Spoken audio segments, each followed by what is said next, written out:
Hey everybody, Will Fix here, coming to you outside the front of my house, waiting on my wife to come pick me up. We're gonna go eat at Cracker Barrel. But I had somebody ask the question, hey, suppose XRP's at 25,000 per, and I want to sell. Where's that money gonna come from? Who is gonna be able to buy all of my tokens, 25,000 per token? Well, that's easy. It's called I call it the indiscriminate buyer. The banks and institutions don't care what they pay for XRP.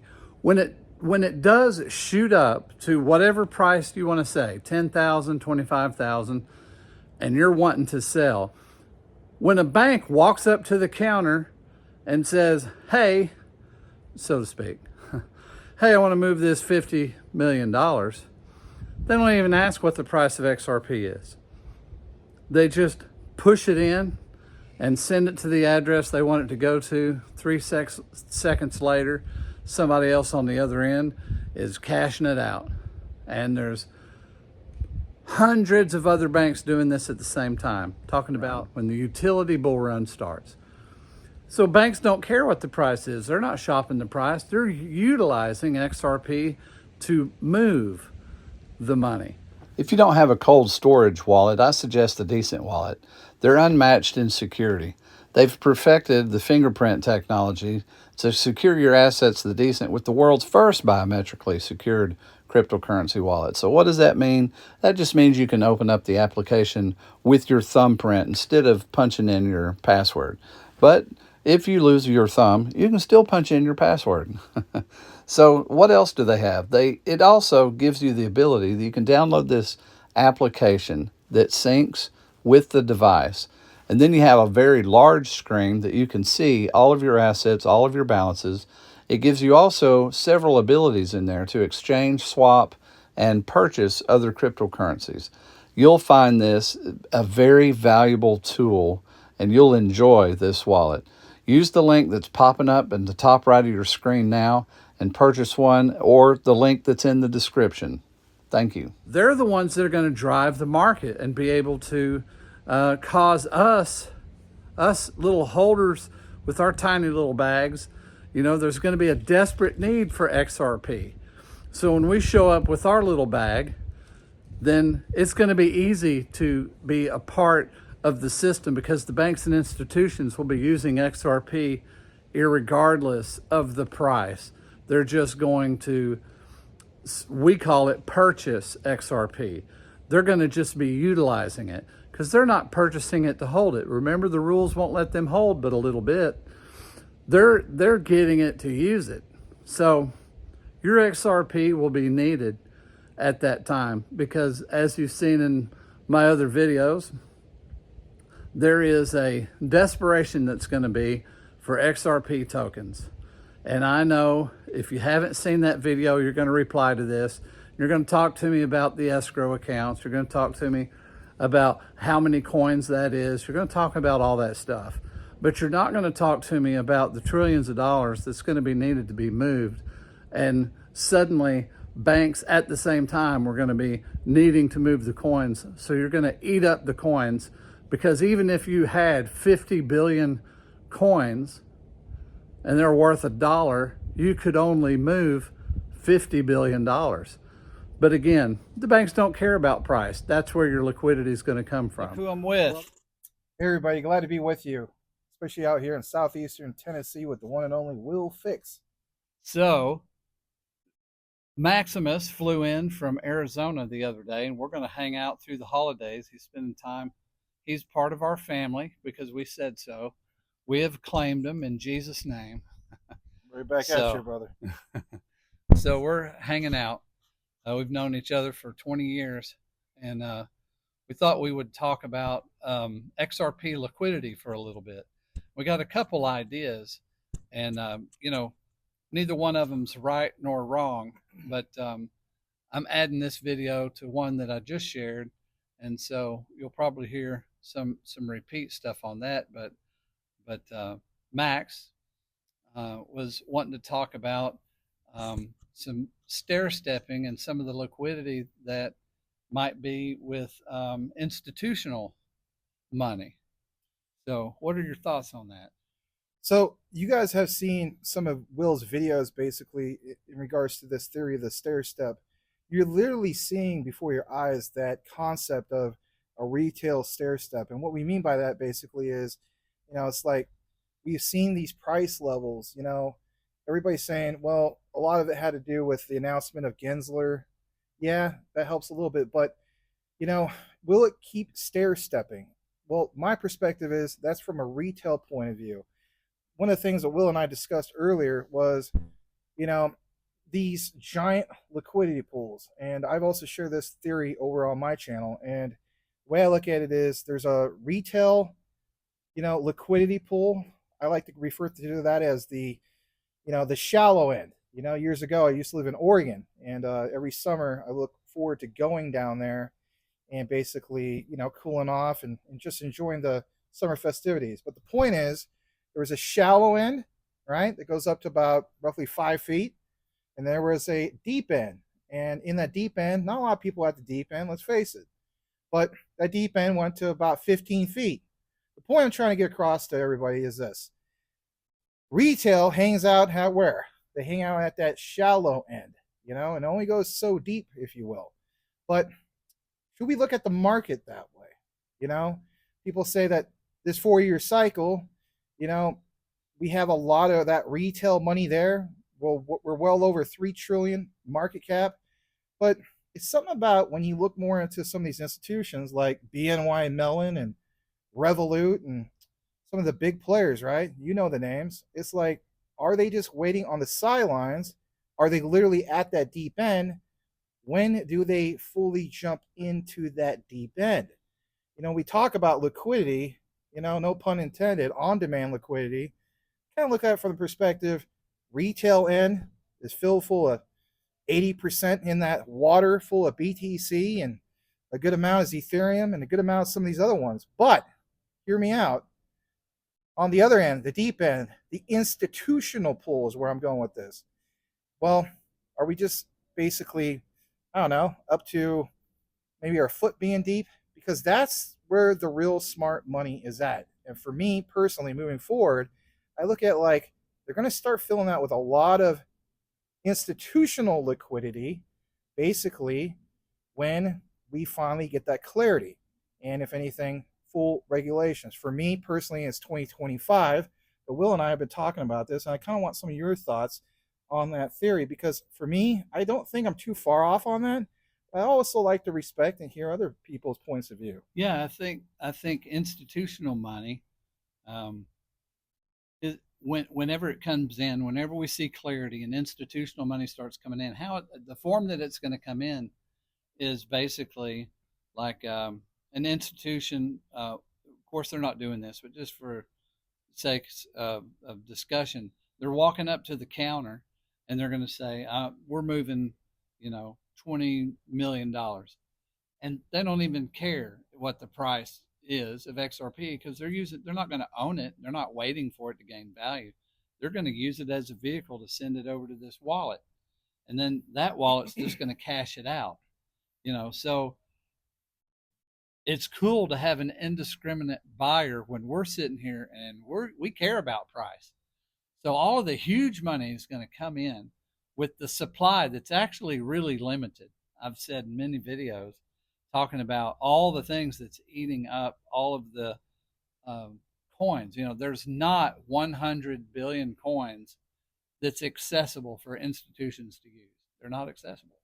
They're used up in so many different ways. So out of the pool that's ready is the only pool that's available, whether that be some of it that's in escrow, because people have this idea that all of the escrow money is available, but it's not. Is that 1 billion they release every month and turn around that 800 million? That 800 million is locked up for another 40 months. So we have 40 months of backlog of 800,000 being turned in, if they did it every month, which Right. I think they did. And another thing to consider is, with what Will has mentioned is, it's like, that's like a version of a lockup. So that in itself, when we talk about supply shock, these are factors that we should all consider moving forward. If you guys follow me on my channel, one of the things I cover quite a bit is Stellar. Stellar, people like the idea that it has half the supply of XRP, 50 billion coins. But also, I look at it from the perspective of what Will was mentioning. Yeah, that's legitimate. That is a version of a lockup. And 40 months, I mean, you start adding that up, it's like, okay, that's no longer part of supply. So adding all these things up, another thing I think you mentioned in one of your previous videos from I think last week was the whole concept of RLUSD. Was it like 12? Yeah. Is basically It takes 12 XRP to create a wallet. Right. And then from there, like that's technically locked up the 12. Yeah. So you start adding that, multiplying that. That in itself, adds up. I got multiple wallets that have XRP in it that it's difficult to get that released. Well, there's how many locked up like that, Then not to mention everything in an ETP or an ETF or a trust fund, that's locked up, man, because you can't use it in two places. It's either going to be there or it's going to be used institutional money, which brings to the idea, if you got all of these thousands of institutions jumping in there and buying XRP, I mean, they're all attacking the same pool. That pool's going to get real thin. The price is going to get super jacked. And that's where I thought, well, maybe they'll stair step it. In other words, if there is an average, they'll have to add to that average and maybe lock it kind of like a stable coin, but definitely not at $1.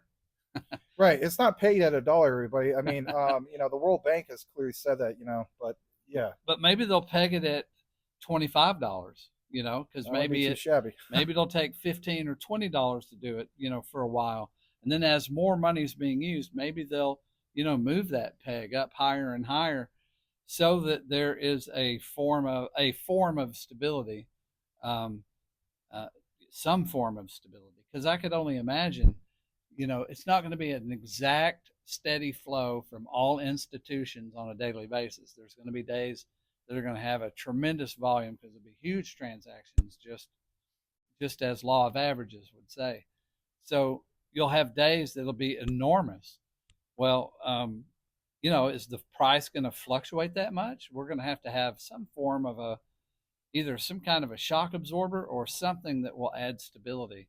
That's what I think is it's quite possible that there be some form of a stability price, maybe figured quarterly, and maybe they'll make it much bigger than it needs to be. I think it will be figured quarterly. I mean, back to the whole thing of Stellar, like when we get our reports, they're not necessarily annual reports, they're quarterly reports. So they're definitely going to go based off what happened with the previous quarter, analyze it, see where they go moving forward. But, again, for me, when it comes to XRP and the concept of like what the institutions are going to do and so on, the most attractive use case that caused me to originally get into XRP was understanding on-demand liquidity. Say what you want, whether you're a fan of Ripple or not. If we would have had this in place last recession, okay, roughly 08, 09, give or take, could you imagine how that would have benefited the United States government? On-demand liquidity, like, I look at it from the situation of, all right, let's say I'm the U.S. government, okay? He is a bank that wants to get bailed out. Well, he comes to me at that time. I feel like I have almost no choice but to do it because, as the saying goes, I'm not trying to make it political, the whole concept of banks are too big to fail. Well, all right, I provide a solution to him once, right? But as a result, me as a country that's already multi-trillion dollars in debt, I take on more debt. Ripple provides a legitimate solution to refill this guy multiple times if needed without taking on more of that debt for the United States government. Yeah, that's a good point because if you use the US dollar, there's going to have to be a treasury bill to create that money or to loan that money into existence. And then it's only gone when it's fully, completely paid off. But what XRP offers is you're going to use that money, then it's going to be gone. Well, those XRP are now ready to be reused right after the transaction's done into the fiat currency. So it becomes an ability to have liquidity, right? Because it has actually the liquidity of all of the M3 or whatever, all of the money of all of the countries put together is the actual liquidity of XRP, because they're going to sell it or buy it or whatever in all of those currencies, because it's basically a train running in a circle all around the world, and then people are just loading in and offloading money. Yeah, and that's the other thing that a lot of people don't consider. They look at, for example, like there's not enough money in the world. There's no way, any of this is going to blow up and whatnot. You're not understanding, and I say this politely. We all have different opinions and so on, but it's like you're not understanding that it's not about how much money there is in the world. So when we talk about multiple layers of utility, we just talked about debt. All right. What about derivatives? That in itself is the biggest whopper of them all. So it's just like, you want to know something? Talk about stair step. Are we stair stepping at debt? Are we stair stepping at derivatives? Are we stair stepping at, real world asset tokenization? I mean, we can go on and on with this, but the point is institutional liquidity being put in a giant pool that has basically done, let's face it, virtually nothing. I mean, what we're seeing right now, I remember the video you talked about, your mystery video, Will's mystery video. Check that out, by the way. He mentioned specifically, this $1, that is nothing. It absolutely is nothing. Because, again, we are still in the phase of what retail is doing. 2025, for me, that is the big year. All roads point to it. We've gotten numerous examples of that. And UK obviously stands out. But now, my buddy, shout out to Channing Harrell, called me up on the phone, and he says yesterday, hey, Fox Business did a piece about the United States. So, okay. Wow. Because before it's just kind of talking and tinkering about the idea of it. But you're talking about regulation for stable coins. Well, there's that, but also that clarity moving forward for, proper regulations for embracing this technology moving forward, but not just for the UK and whatnot, obviously for the United States. And that way we're not lagging behind. Yeah, we have a new administration coming in January 20th. We also have the whole thing of a clean sweep, let's face it, with the Republicans and so on. So it'll be interesting to see what happens. But again, 2025. So combine that with the ISO 222 mandate. Yeah. Have you guys seen? We don't talk about much IOTA, for example. A lot of people are funding IOTA. But the point is, all these ones ISO related, Cardano went up well over $1. Mm-hmm. So we're actually seeing something going on with that. But again, just we start off with a taste. Now we're getting, this is my analogy, a snack. Watch out when you see real institutions diving full in, because to turn on that faucet, if you will, of on-demand liquidity and filling that institutional pool. To me, that's derivatives, that's debt. Yeah. That's the real smart money. So shout out to everybody that didn't get flooded out of that, and God bless you for not doing it, because this is, when we talk about generational wealth, that's where the real wealth is for me, and it's a long-term hold. When you were talking about those other coins, I was thinking about how right now XLM is priced at what XRP was just a week ago. Exactly.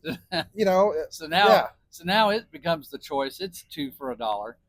Which Zach Rector used to always, I'd hear him say, it's at $2 for $1. And of course, he's right. It's at 50 cents. XRP was $2 for $1. Well, now XLM, it's moving a little bit faster than XRP. And I think it's because, at $1.50, people are unsure about buying XRP, even though it's still an extreme value. It's way, way beneath, the value it's going to be. It's still a great deal, even if you down cost average, and this asset, if you were paying $2 or $3 for XRP, it's still a deal. But the better deal, I think, is XLM right now. Yeah, if you're going to focus on those two, I would agree with that. Yeah. I mean, and then other one's going to pop off, like XDC is a fantastic bargain. Still, went up over 5 cents. We've seen some big things with Hedera, so I know that we're covering quite a few. Heck, even Quant. People say we will never see another $100 Quant. Look how that turned out. Yeah. Hey, we're about to wrap it up. We just wanted to talk and share this with you. Thanks for joining us. We're going to share this. Is going to be part of one of my videos, and the same video is going to be on his channel. And if you don't know about his channel, it's Maximus Crypto is his channel. Well, that's all I have for you on this short video. Just thought I would drop that little nugget to see if you like it. By the way, please like and subscribe if you like this kind of content. It's a short one, this video, but it's extra. Have a good day. Happy Thanksgiving.